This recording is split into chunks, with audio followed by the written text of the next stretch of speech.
On the 14th of January 1965, the Prime Ministers of Northern Ireland and the Republic of Ireland met at Stormont Castle for the first time since the formation of their two states.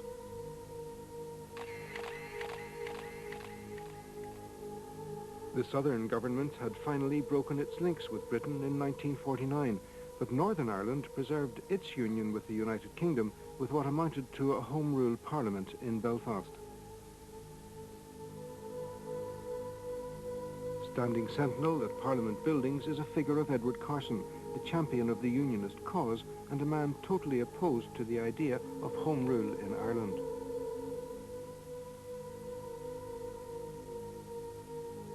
The irony would not have been lost on the Southern Premier Sean Lemass as he made his way to Stormont Castle for talks with his opposite number, Captain Terence O'Neill.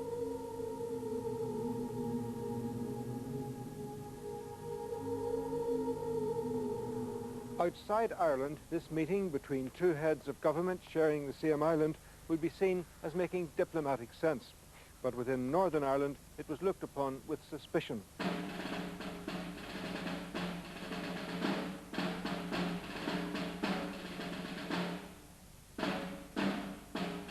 There were those within the Unionist family who saw the Irish Republic as the enemy.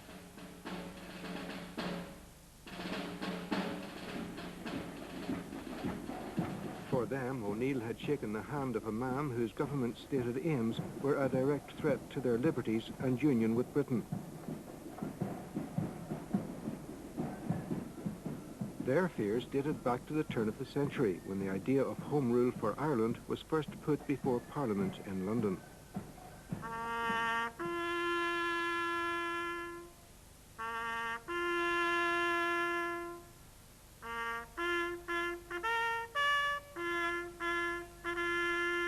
In 1920, the British Prime Minister Lloyd George proposed the Government of Ireland Act as his solution to the conflicting aspirations of Northern Unionists and Southern Nationalists. This was effectively a fourth Home Rule Bill for Ireland.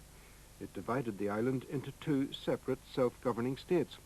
That meant that Ireland would have two parliaments, one in Belfast for the 6 mainly Protestant counties of the new state of Northern Ireland, and the other in Dublin for the remaining 26 counties which were mainly Catholic. Lloyd George's government hoped that what it saw as a compromise solution would settle the Irish question once and for all, but the Act did not have the desired effect.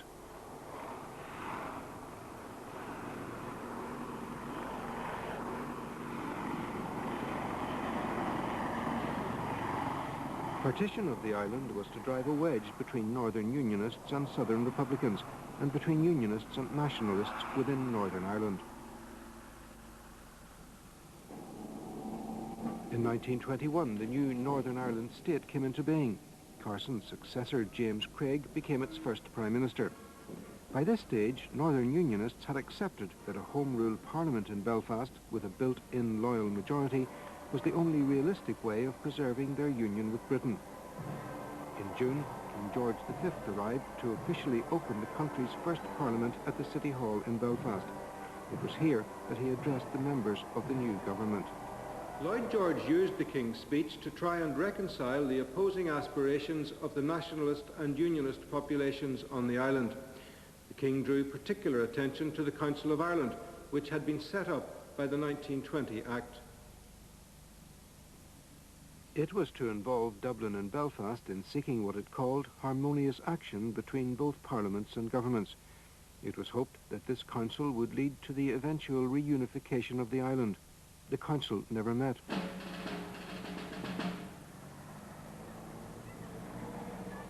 Northern Nationalists took no part in the Belfast celebrations in June 1921. Their eyes were firmly fixed on a different deal, a unified Ireland with its parliament sitting in Dublin. Southern Nationalists totally ignored the Government of Ireland Act. Their political views had moved on since the signing of the Third Home Rule Bill and the Easter Rising in Dublin in 1916. The men who'd organised the failed rising proclaimed that they wanted to establish an independent 32-county republic in Ireland. Sympathy for the rebels was translated into growing support for an emerging force in Irish politics. In the general election of 1918, the Republican Party, Sinn Féin, won a landslide victory over the Home Rule Party. Afterwards, Sinn Féin formed its own government and parliament at the Mansion House in Dublin. It wanted to break all links with Britain and would not accept Home Rule within the British Empire. This unofficial Dublin Parliament was banned by the British government a year later.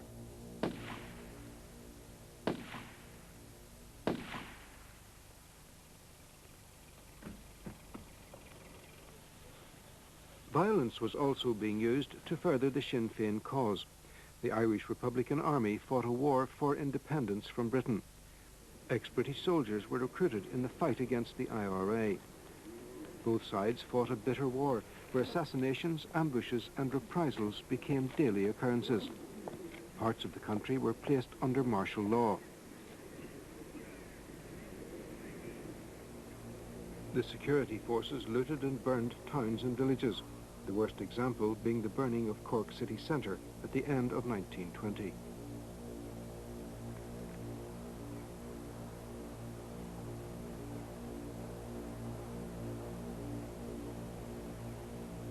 The war formally ended with the uneasy signing of a peace treaty at 10 Downing Street between an Irish delegation led by Arthur Griffith and a British negotiating team led by Lloyd George. Under the 1921 treaty, the 26 southern counties were to be known as the Free State. It was to have its own government, parliament and army, with Britain keeping control of the ports of Cove, Bearhaven and Lough Swilly. The Free State was to remain part of the British Empire, and members of its parliament would have to swear an oath of allegiance to the King.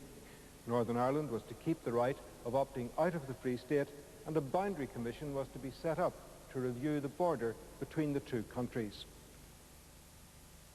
So, the treaty allowed for Northern Ireland remaining part of the United Kingdom and for limited independence for the new Free State. Lloyd George had calmed the fears of Protestants in the north, but his treaty met with a stormy reaction in Dublin. 8 days after it was signed, the Southern Parliament met to discuss the terms agreed by Griffith and his colleagues in London. The debate lasted until the 7th of January, and it split Sinn Féin. Many of the Sinn Féiners refused to accept having to remain within the British Empire. They were equally opposed to members of an Irish Parliament having to swear an oath of allegiance to a British king.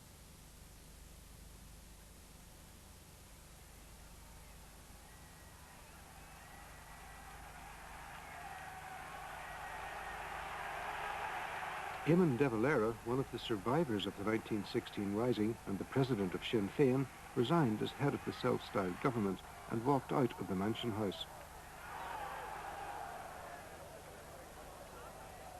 Arthur Griffith, the man who had negotiated the treaty, replaced de Valera and prepared for a British withdrawal from the Free State.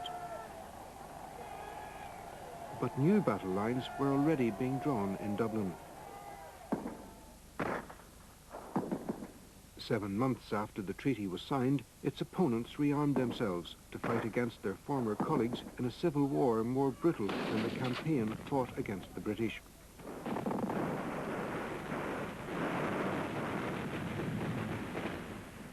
Now it was Irishman against Irishman, Republican versus Free Stater.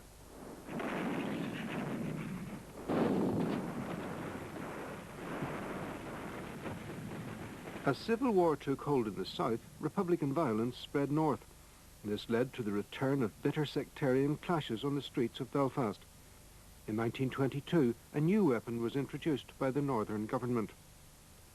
The Special Powers Act gave the police unlimited powers to stop, search and arrest anyone they suspected of threatening the security of Northern Ireland.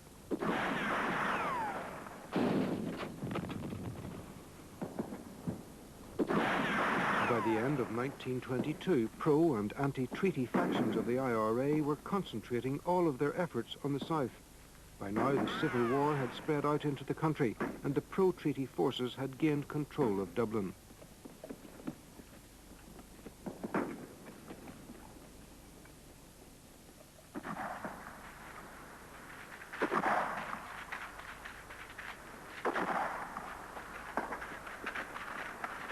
The war lasted until May 1923 and was won by the pro-treaty army of W.T. Cosgrave, the leader of the 1922 Clan na Níl government. But an immediate problem had still to be resolved by both Cosgrave and the northern leader James Craig, and that was the border issue. The Government of Ireland Act had established a provisional border between the two states, but a boundary commission was not set up until 1924. It was to make recommendations so that both governments could establish an agreed border. The commission was due to report to the governments in London, Dublin and Belfast at the end of 1925. However, some of its recommendations were leaked to the Morning Post newspaper in November.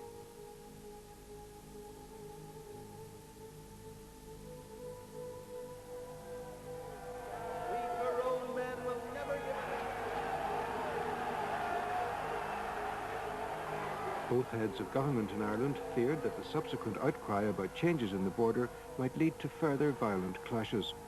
Urgent meetings were held in London, and in December it was decided to keep the Boundary Commission report secret and to leave the border unchanged.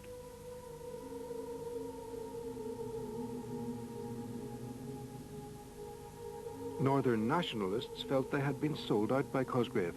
They were alienated within a country they could not identify with and felt trapped as a permanent minority, unable to play any meaningful role in Craig's new parliament. In fact, they would always be seen as a threat to the very existence of the state and were to be treated as such. Craig and Cosgrave's border agreement held within it the seeds of future instability.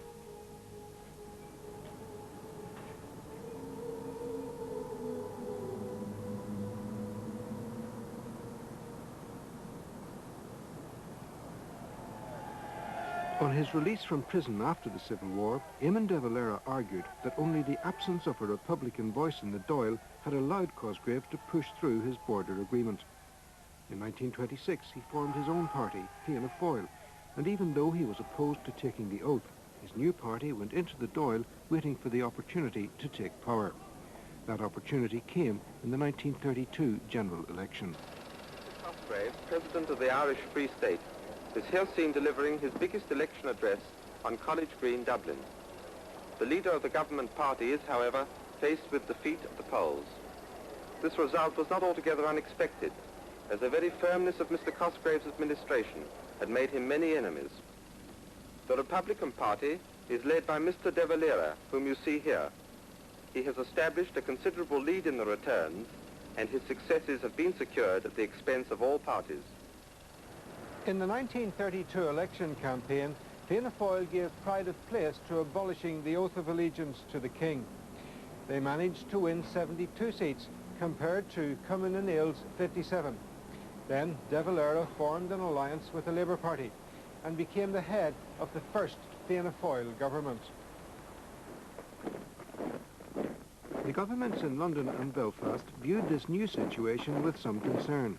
Britain saw de Valera as the man who had tried to wreck the treaty and who had caused the Civil War. It was no surprise that when he got into office, de Valera began to steadily dismantle the terms of the treaty and to reduce British influence on Irish affairs. He fulfilled his election promise by abolishing the oath of allegiance. The programme of Fianna Fáil has now been definitely adopted as the national policy of the Irish people. That programme aims at restoring the unity of Ireland and securing its independence. 5 years after he was elected head of the Irish government, de Valera introduced a new constitution which enshrined many of the principles outlined in his inaugural address to the Irish people. Ireland united, Ireland free, Ireland self-supporting and self-reliant, Ireland speaking her own tongue, and through it giving to the world her ancient treasures of Christian Gaelic culture. These are the ideals to which enthusiastic young Ireland is now devoting its energies. According to the 1937 Constitution, the Free State was now to be called Éire.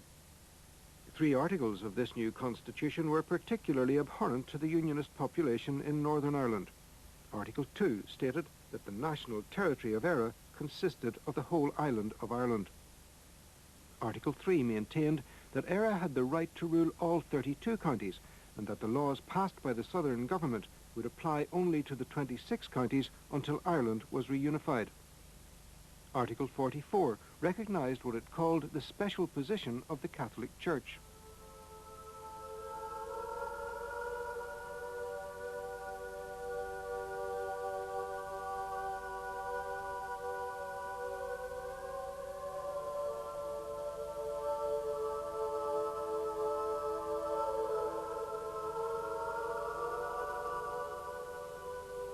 The policy of giving the Catholic Church a special position was put forward as one for the whole island and was seen by the Protestant majority in the north as evidence of the kind of treatment their religious liberties would receive in an all-Ireland state.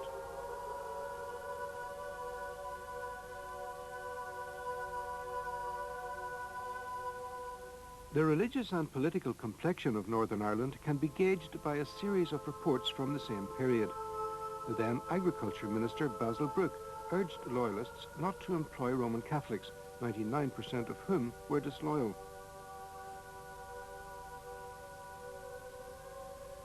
When he was asked to reject what his minister had said, James Craig, now Lord Craigavon, replied, "There is not one of my colleagues who does not entirely agree with him, and I would not ask him to withdraw one word he said." It was Lord Craigavon who coined the term a Protestant Parliament for a Protestant people.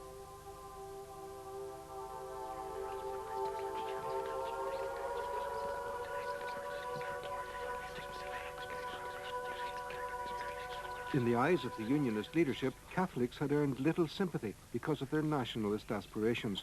They did not deserve to be treated on a par with their Protestant and loyal counterparts.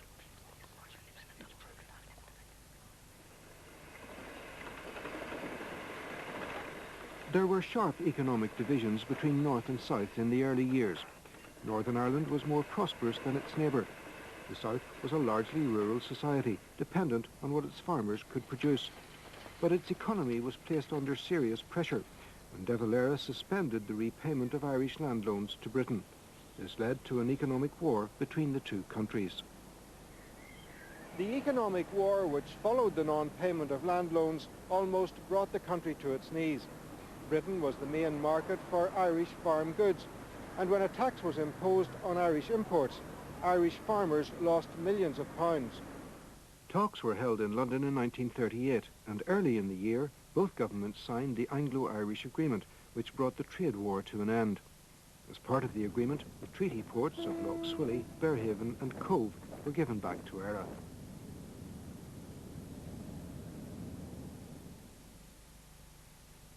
The British Prime Minister, Neville Chamberlain, believed that as war approached in Europe, he had more to gain by winning the South's friendship than by maintaining a hostile attitude to De Valera's government. This morning, the British ambassador in Berlin handed the German government a final note stating that unless we heard from them by 11 o'clock, that they were prepared at once to withdraw their troops from Poland, a state of war would exist between us.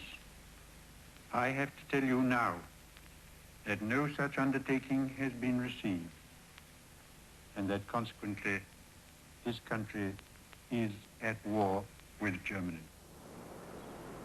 On the outbreak of the Second World War, Northern Ireland threw its industrial weight behind the British war effort. As Minister of Commerce for Northern Ireland, I'm paying a visit to London to see what more can be done towards using Northern Ireland's industrial resources and manpower in the war effort.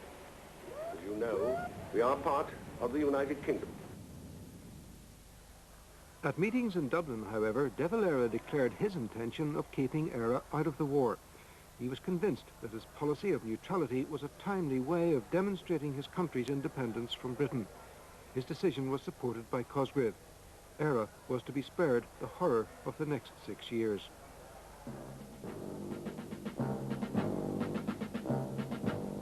Because of Éire's neutrality, Northern Ireland took on major strategic importance for Britain. As Hitler's army overran the rest of Europe, northern ports and runways were used to keep open a lifeline between Britain and the United States.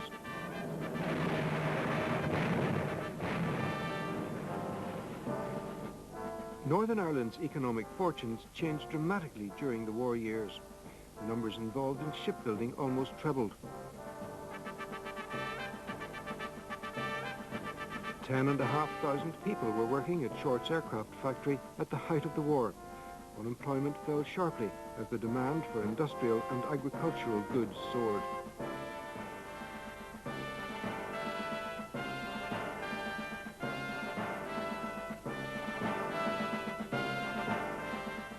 Many people within Northern Ireland saw Éire's failure to join the war effort as an act of betrayal and a threat to British security. But their own security was to be threatened by a meeting which took place in Dublin in June 1940. Malcolm MacDonald, the British Minister for Health, met De Valera and promised to end the partition of Ireland if Éire joined the war effort. De Valera distrusted the British and was curious to know how Britain was going to get the Unionist people of Northern Ireland to accept a united Ireland. He duly refused to join the war effort.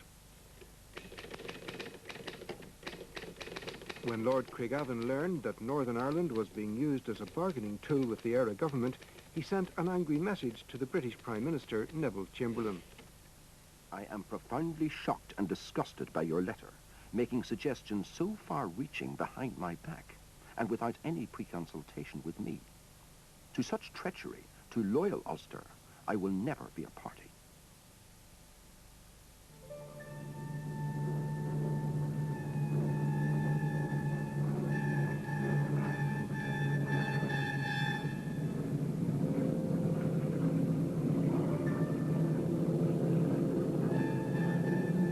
German air raids on Belfast in 1941 caused great suffering, but they also brought people closer together.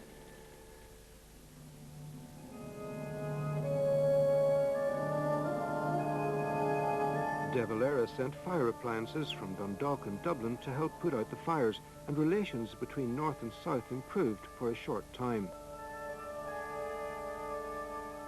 After the Blitz, the Northern Ireland government was blamed for ignoring the miserable living conditions of its people. The new Prime Minister, J.M. Andrews, like Lord Craigavon, was a Conservative and reluctant to press through any changes. Basil Brooke took over in 1943, and he immediately set up working committees to report on housing, health and living conditions. The war experience threw into sharp focus the differences between Northern Ireland and Éire. Psychologically, the war helped to emphasise Ulster's distinctiveness. While the province had shed sweat and blood for the Allies, Éire had stayed out of the war. Britain emerged from the Second World War with a Labour government. The new socialist leader, Clement Attlee, set about a programme of radical reform of healthcare and education. Ignorance, says Sir William, no democracy can nowadays afford. Disease. The evil of disease must be overthrown. Labour was determined that the whole of Britain should benefit from its social revolution. Unionists were reluctant to join Labour's social crusade, but the government in London insisted that everyone should benefit from their reforms, and that included the people of Northern Ireland. In the years immediately after the war, a number of new bills were passed at Westminster, and these helped to improve the lives of the less well-off. In the post-war years, Northern Ireland's industry flourished. However, up to 1963, 75% of all new factories opened were sited in the predominantly Protestant northeast of the country. The areas with Catholic and therefore nationalist majorities were neglected in this industrial boom. Only 16 out of 111 new factories were built in Tyrone, Fermanagh and Derry. This was to lead to growing discontent for a people whose material well-being was being ignored by their unionist rulers. In 1948, after 16 years of uninterrupted power, De Valera's Fianna Fáil government fell. It was replaced by a coalition of Clon na Poblachta, a new party, Fine Gael, and the Labour Party. This regime quickly stated its aim of withdrawing Éire from the Commonwealth, and after a year in office set up an independent Irish Republic.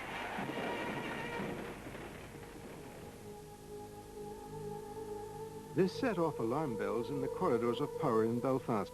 Prime Minister Brooke asked for and received guarantees from the British government about the constitutional position of Northern Ireland. Brooke also called a general election, which became, in effect, a referendum on partition. All of the Labour candidates were defeated in that election, and for the first time since 1925, the opposition in Northern Ireland was made up entirely of nationalists. The years after the war saw many nationalists taking part in the political life of Northern Ireland. Their abstention from Parliament had achieved nothing, and the period of change brought in by a Labour government in London suggested that reform might be possible. They were soon to be disillusioned, however. In the early 50s, the Unionist regime became even more repressive, clamping down on any hint of dissent from the nationalist community. There was no sign that the Unionist government was about to relax its grip on power. Against this background, the IRA was planning its latest campaign. In 1956, it mounted the most serious challenge to the security of Northern Ireland for more than 30 years. The border campaign, or the incidents as it became known, at first fired the Republican spirit both north and south of the border. The fact that the Irish government reacted firmly against the renewed IRA offensive did little to lessen Unionist fears. The ruling party regarded it as the latest attempt in a sustained campaign to undermine the existence of Northern Ireland. From the IRA's point of view, the campaign was a disaster. Its members became divided and demoralized. The nationalist community quickly became at best apathetic and at worst hostile to the IRA's activities in Northern Ireland. That was the main reason for the violence being called off in 1962.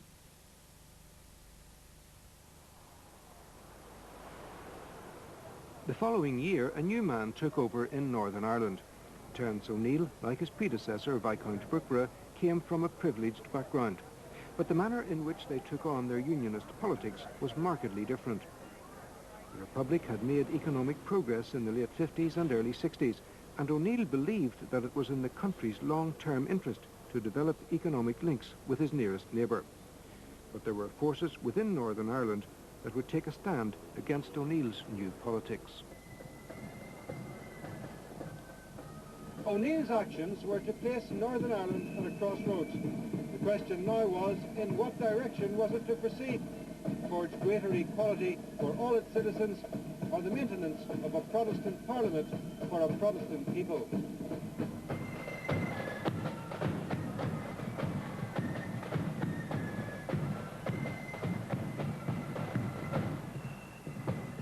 The Taoiseach and I have now agreed on a joint declaration on Northern Ireland.